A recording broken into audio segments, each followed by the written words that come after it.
HBTV. I'm Harry Binswanger, the HB in HBTV, and I've been that for 100 episodes now. This is the 100th. So it's about 2 years. I can't believe it. It seems like it's only about 98 or so.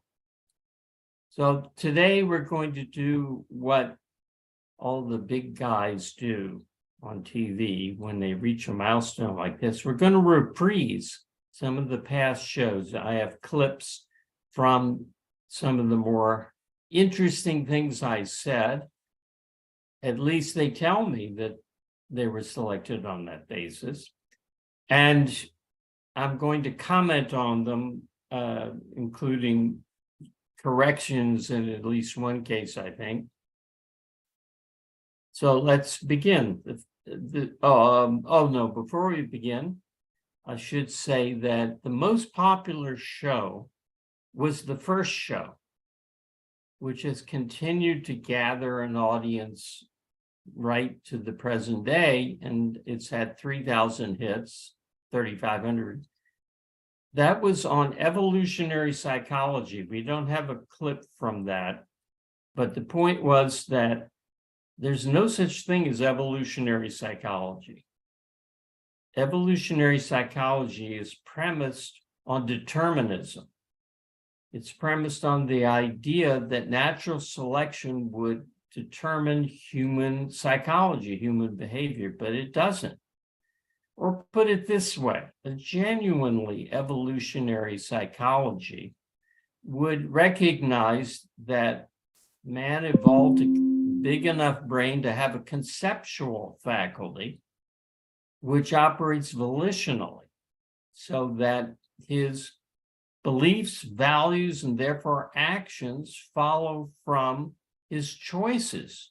His choice basically to think, to be objective, to look at reality and go by what he learns about reality, or to drift along in some kind of fog or even blank out his mind and therefore adopt whatever values strike his emotions as reasonable and whatever actions he feels like taking. So evolution is responsible for the fundamental of human psychology, which is a conceptual and therefore self-critical faculty.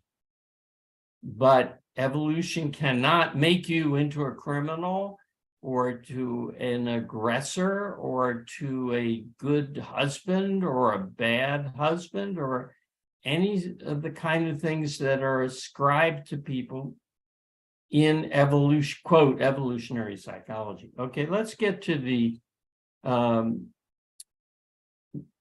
reprises. Here's the first one. That they're in the order that they were supplied to me. And I think that is a good variety.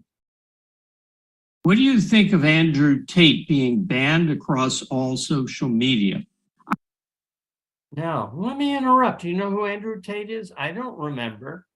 But the issue here is the refusal to carry somebody on Twitter or Facebook or some social media censorship? I'm in favor of free speech, and that's why I support these bans. What did he say? Did you hear that? Yes, you got it right. I'm in favor of the right to free speech not being interrupted at all. And that includes the right to exclude from your property whomever you want for whatever reason you want.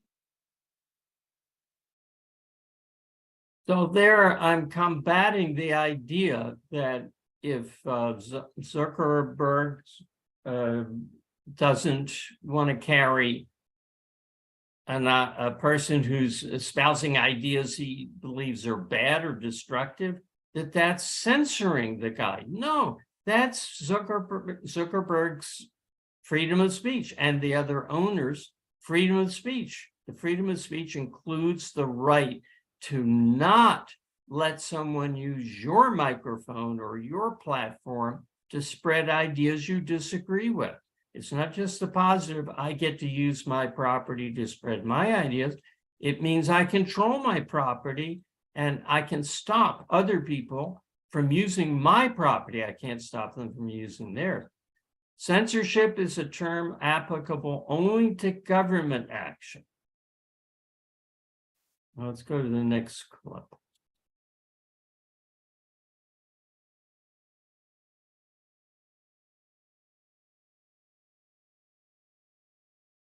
Happiness.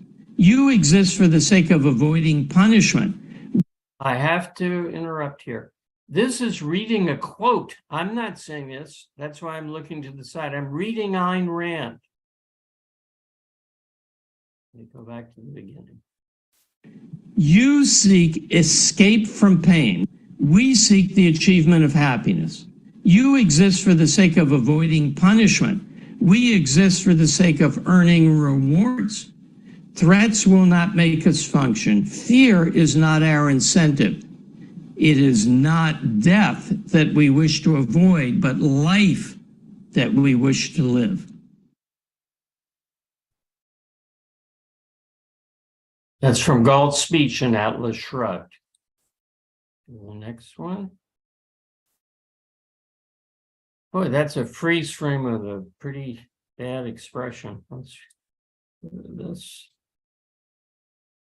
What about violent games? Is playing them immoral? No.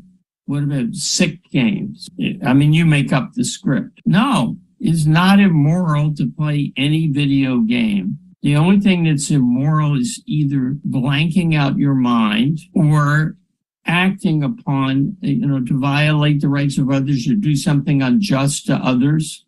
But this comes under the general heading of, is it immoral to think certain thoughts or to experience certain emotions or to have certain fantasy? No, morality is not concerned with censoring you. It's not concerned with prohibiting this and prohibiting that. It's telling you how to achieve your happiness. And it tells you essentially one thing. Think, turn on your mind and focus. Now, I have to disagree with Professor Binswanger here on one thing. He gave too narrow a view of what morality condemns. It's not just being unjust to others or not thinking. There's abandoning your own goals due to an unreasonable consideration. There's, the failure of courage just to get what you want, to go after what you need in life. There's failures of integrity where you give in under social pressure. So there are other things, any violation of the virtues that Ayn Rand lists in Atlas Shrugged. It sounds like I'm quoting authority, but those are the virtues: rationality, independence, integrity, honesty, justice, productiveness, and pride. So you can be immoral in more ways than I listed, but the point was correct that morality is not about telling you not to think certain thoughts or not to feel certain emotions or not to enjoy activities that do not destroy you or others. It's about how to be happy. Go to the next one.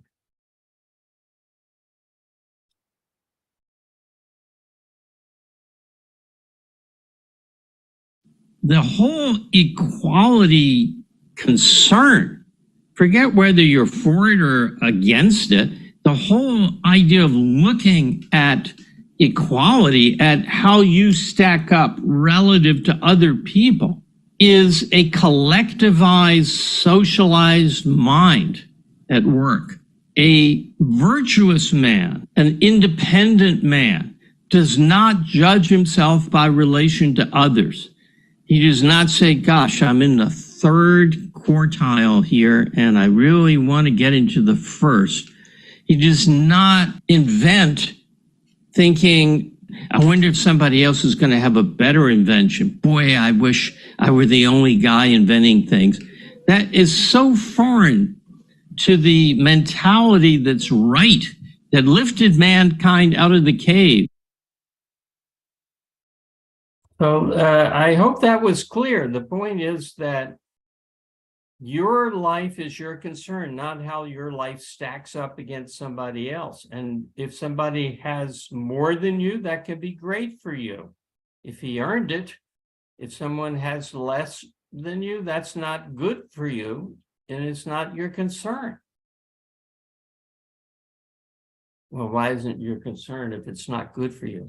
Because you're not in control of him and you're not living his life. He's living his life. You wish he would produce more. It's in your interest that everybody be happy, rich, smart. That was the one I played. Let's go to the next one.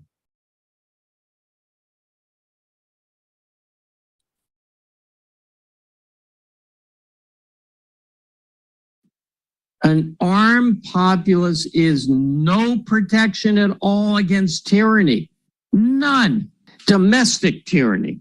It's a great protection against foreign country taking over like Russia is trying to do in the Ukraine.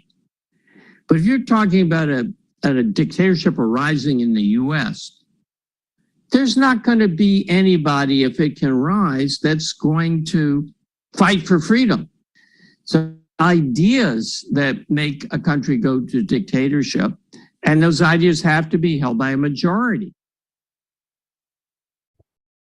Let me elaborate on that if I might, and I might. The conservatives argue with some plausibility on the surface.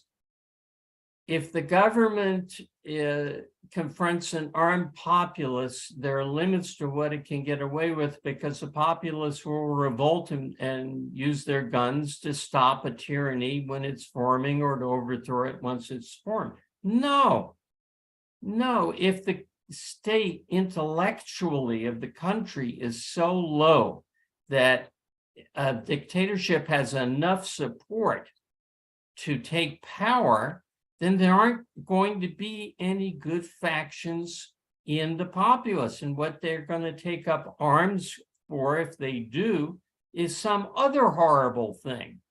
It's not going to be freedom fighters versus statists. It's going to be religious statists versus subjectivist statists. So, which we're just about now is going to be the Trump people versus the woke people. It's not going to be objectivist versus the dictatorship. So the guns that people want to have are going to be used against the most rational people if a dictatorship arises and then we go to a revolt or civil war. Boy, you don't want that.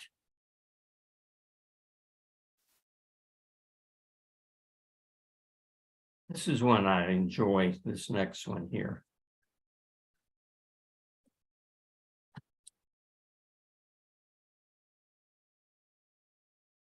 What is the character and psychology that's described of God? Here's an omnipotent being who can say, let there be light, and the sun appears. And he is the most touchy, petty, petulant, approval seeker that you could imagine. It's obviously a projection of the psychology of the people who created God. If you say, thanks God for helping my parents create me, that was really wonderful. Now I'm going to live and do great things, and I'm going to ignore you. No, you go to church and praise me, get down on your knees, tell me how wonderful I am, or you will go to hell and be persecuted and tormented. How long? 10,000 years? No, not enough. 100,000? No, forever. That's how important it is to me that you tell me I'm good, because maybe I'm not. God is such an inferiority complex. A confident man doesn't go around like, how am I doing? How am I doing? He knows how he's doing. He knows he's good. He's embodied goodness, supposedly. Yet if somebody dares question him or not bow before him and not keep his arbitrary commandments, not place God first, they're going to suffer torment forever. I was a little excited there. I hope that came across, that if there were a God, and he were good, and he were omnipotent, he wouldn't be the God of the Bible. He wouldn't want you to spend your life in submission praising him. It's only a God who's insecure who would need the praise of people.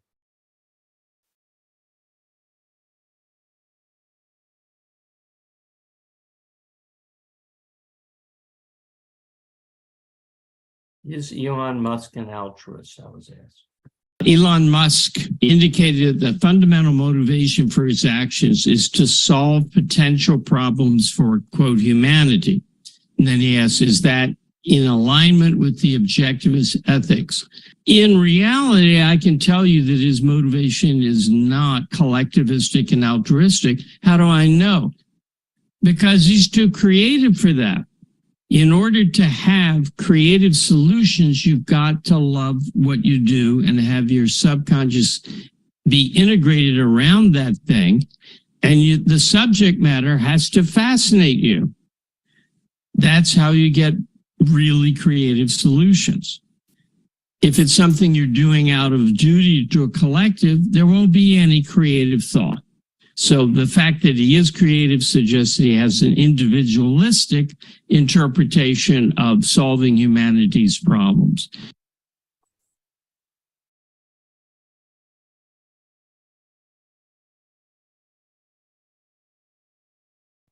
Many of these are answers to questions, I would say. And that's what the Well, theory practice dichotomy really is. Well, abstractly, this should work, but as we observe in concrete particular facts, it doesn't work. It's good in theory, but it's bad in practice. No, if it's bad in practice, it's got to be bad in theory. Theory is for practice, but in order to understand the relationship between the abstract and the concrete and how there could be something properly abstracted that would have to work, you need a theory of measurement omission, which Ayn Rand developed, and nobody knows about that outside of objectivists. So,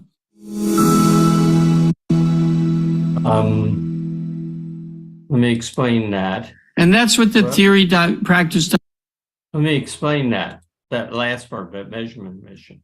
There's a problem of how do abstractions relate to concrete particulars in reality, which is what I said was behind how does theory relate to practice.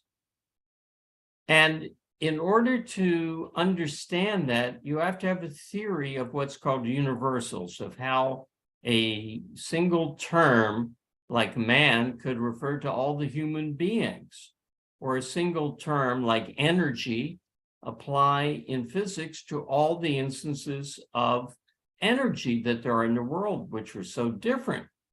And in order to get a correct and decent theory of the relation of abstractions to reality, you need measurement omission as your principle. Measurement omission is Ayn Rand's answer to the problem of the universals. The absence of the theory of measurement omission is why people think there's a theory-practice dichotomy. Ultimately, it doesn't work directly from, oh, they don't know this, so they don't know that.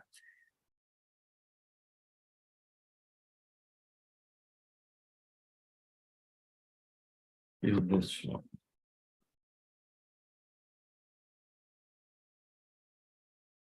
Let's go to the next one because there are too many. This is interesting. Can being a professional games player, poker, chess, sports, esports, fulfill man's need for productivity, assuming you can make a living at it, takes it seriously, pursues growth, etc.? Yes, in essence. Why? Because it's entertaining to watch. So take poker, which is a zero-sum game. Millions of people watch poker on cable TV. It's very interesting, and it calls upon thinking skills. The ones who win, and the ability, which I lack a lot, the ability to master your emotions. The one reason why sports is so popular today is the lack of heroes. There are heroes to admire, people doing great things in sports, but not in the real world very much. So that was when I said the lack of heroes, I meant outside of sports, which makes people go to sports to have something to look up to, some example of excellence, competence, dedication, courage.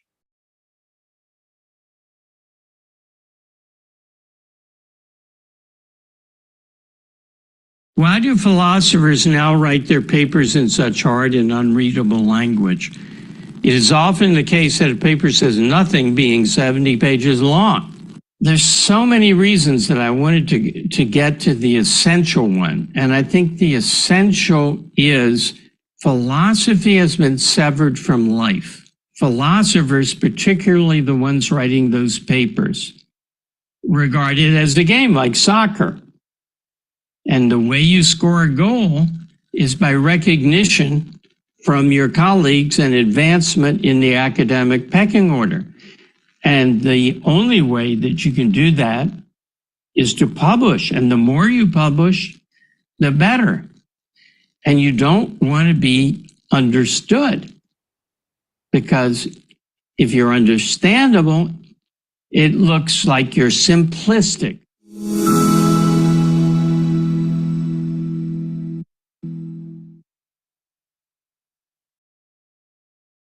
This one got a large number of views.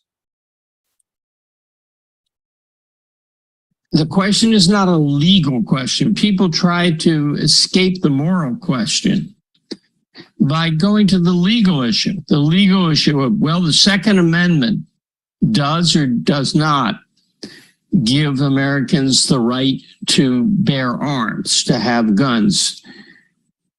That's not the issue. If the Second Amendment does not give Americans the rights to bear arms, they still have that right. And the Second Amendment should be modified to allow that, to state that. Now that needs a little clarification too. The moral issue is really, does the government have the right to punish the innocent for the sins of the guilty?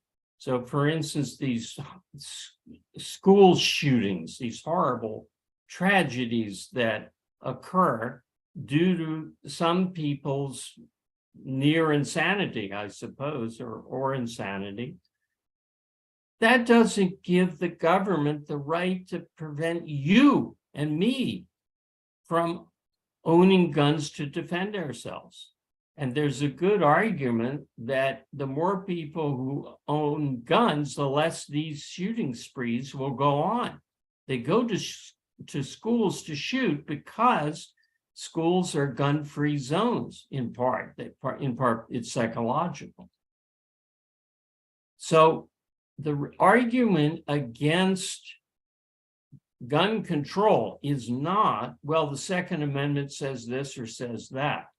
The argument against it is that you're innocent until proven guilty, and the government has no right to stop you from owning a gun unless there's probable cause that you will use it to initiate force.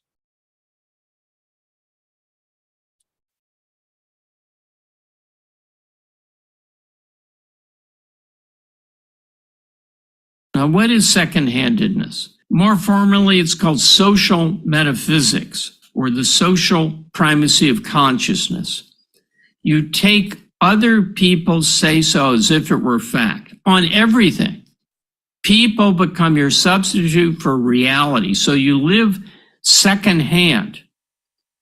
They give you their ideas for you to use just as if they gave you their clothes that you got secondhand.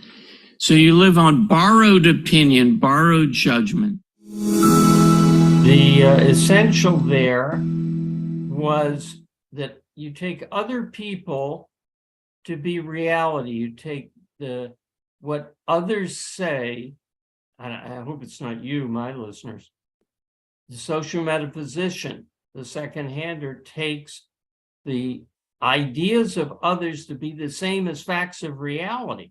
I used to teach in college, and I would make the point early in the class, existence exists no matter what society thinks. For instance, when Columbus sailed, the society, the average person, thought the world was flat, but they were all wrong.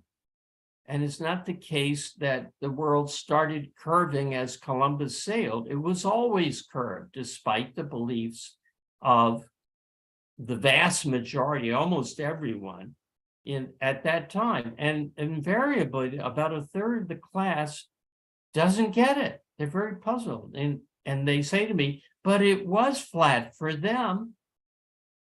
That's social metaphysics.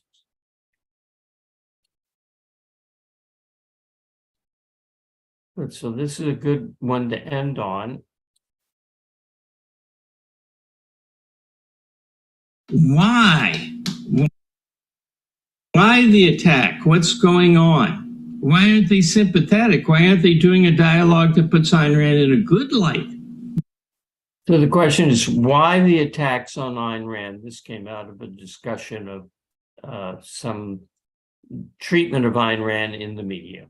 Why aren't they spotlighting all of her achievements? And I think it's disturbingly simple. They're second-handers. They live for the approval of other people.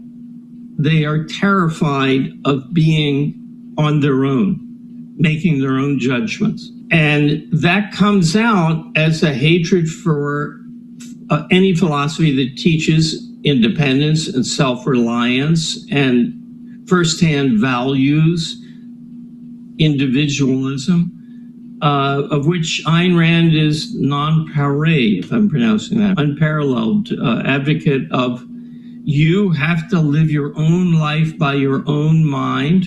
You can't run with the herd. You have to make your own thinking correspond to reality as best you can and not accept anything on faith.